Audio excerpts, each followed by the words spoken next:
നമസ്കാരം. പുതുയുഗ കേരളം സൃഷ്ടിക്കുമെന്ന പ്രഖ്യാപനത്തോടെ 2026-2027 പുതുക്കിയ സംസ്ഥാന ബജറ്റ് അവതരണം ആരംഭിച്ച മുഖ്യമന്ത്രിയും ധനമന്ത്രിയുമായ വി.ഡി. സതീശൻ. ധനവകുപ്പിന്റെ ചുമതല കൂടി വഹിക്കുന്ന മുഖ്യമന്ത്രി അവതരിപ്പിക്കുന്ന 2026-2027 സാമ്പത്തിക വർഷത്തെ പുതുക്കിയ സംസ്ഥാന ബജറ്റാണിത്.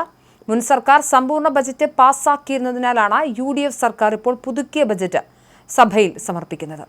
കേരള ചരിത്രത്തിൽ മുഖ്യമന്ത്രി പദത്തിലിരുന്ന് ബജറ്റ് അവതരിപ്പിക്കുന്ന അപൂർവ നേതാക്കളുടെ പട്ടികയിലേക്ക് ഇതോടെ വി.ഡി. സതീശൻ എത്തിച്ചേർന്നിരിക്കുകയാണ്.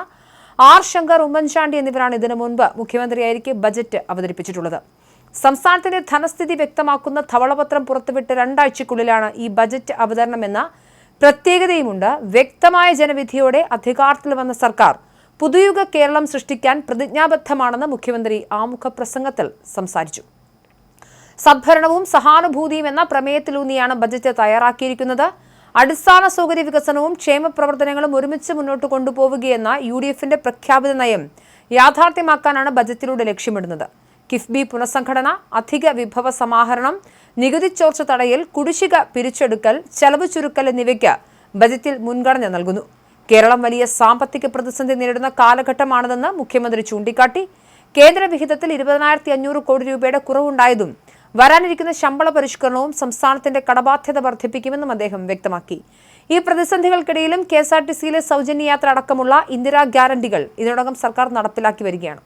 അംഗനവാടി ജീവനക്കാരുടെ ഓണറേറിയവും വർദ്ധിപ്പിച്ചു. വിദേശത്തേക്ക് തൊഴിൽ തേടി പോകുന്ന യുവാക്കളെ സംസ്ഥാനത്ത് തന്നെ നിലനിർത്താനും അവരുടെ കഴിവുകൾ ഇവിടെ പ്രയോജനപ്പെടുത്താനുമുള്ള വിപുലമായ പദ്ധതികൾ കൊണ്ടുവരുമെന്നും മുഖ്യമന്ത്രി ഉറപ്പു നൽകുന്നു. ബജറ്റിലെ ഏറ്റവും പ്രധാനപ്പെട്ട പ്രഖ്യാപനങ്ങളിലൊന്ന് കേരളത്തിന്റെ മാരിടൈം സമ്പദ്വ്യവസ്ഥയെ ലക്ഷ്യമിട്ടുള്ളതാണ്.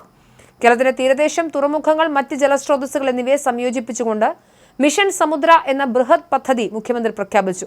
റോഡ്, സമുദ്രം, ഉൾനാടൻ ജലപാതകൾ എന്നിവയെ കോർത്തിണക്കിയുള്ള വികസനമാണ് ഇതിലൂടെ ലക്ഷ്യമിടുന്നത്. ഈ പദ്ധതിക്കായി 400 കോടി രൂപ വകയിരുത്തി. കേരളത്തെ ഒരു പോർട്ട് സിറ്റിയാക്കി മാറ്റുമെന്നും വിഴിഞ്ഞത്ത് കപ്പൽ നിർമ്മാണ കേന്ദ്രം സ്ഥാപിക്കുമെന്നും അദ്ദേഹം പറഞ്ഞു. ഇത് തീരദേശവാസികൾക്ക് വലിയ ഗുണം ചെയ്യും. കൂടാതെ കൊല്ലം, ബേപ്പൂർ, അഴീക്കൽ തുറമുഖങ്ങൾ വികസിപ്പിക്കുകയും കേരള മാരിടൈം പോളിസി രൂപീകരിക്കുകയും ചെയ്യും. മാരിടൈം മ്യൂസിയത്തിനായി 50 കോടി രൂപയും ബജറ്റിൽ മാറ്റിവെച്ചു. UDF പ്രകടന പത്രികയിലെ പ്രധാന വാഗ്ദാനമായിരുന്ന ക്ഷേമ പെൻഷൻ 2000 രൂപയിൽ നിന്ന് 3000 രൂപയാക്കി ഉയർത്തുമെന്ന പ്രഖ്യാപനം ഘട്ടങ്ങളായി നടപ്പിലാക്കാനാണ് സർക്കാർ ഉദ്ദേശിക്കുന്നത്. ഇതിന്റെ ആദ്യഘട്ട വർധനവ് ഈ ബജറ്റിൽ തന്നെ ഉണ്ടെന്നാണ് മനസ്സിലാക്കുന്നത്. കോളേജിൽ പഠിക്കുന്ന പെൺകുട്ടികൾക്ക് പ്രതിമാസം 1000 രൂപ സ്കോളർഷിപ്പ് നൽകുന്നതുൾപ്പെടെയുള്ള ഇന്ദിരാ ഗ്യാരണ്ടി വാഗ്ദാനങ്ങളുടെ തുടർച്ചയായി പ്രഖ്യാപനങ്ങൾ ഈ ബജറ്റിന്റെ പ്രധാന ആകർഷണമായി മാറും.